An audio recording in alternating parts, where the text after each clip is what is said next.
बिसहरि चरण के मनाले सुंदरी गे, बिसहरि चरण के मनाले, बिसहरि चरण के मनाले सुंदरी गे, बिसहरि चरण के मनाले। कथी के आसन कथी सिंहासन, कथी के आसन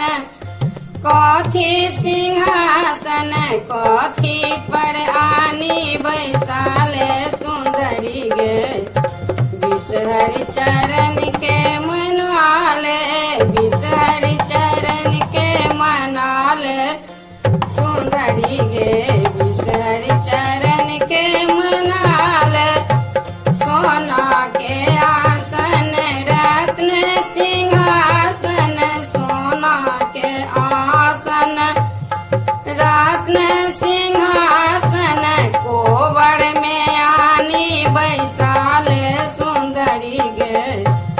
कोवर में आनी बैसाले सुंदरी गे, बिसहरि चरण के मनाले,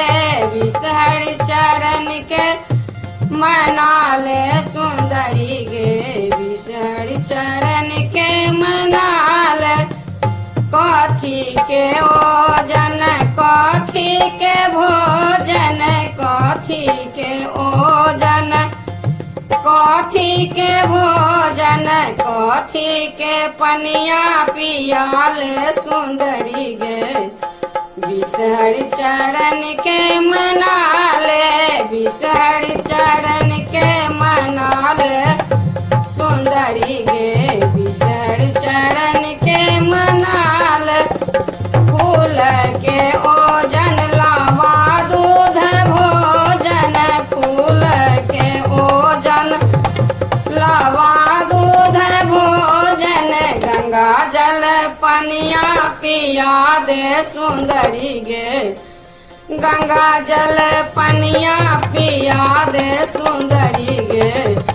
बिसहरि चरण के मनाले, बिसहरि चरण के मनाले सुंदरी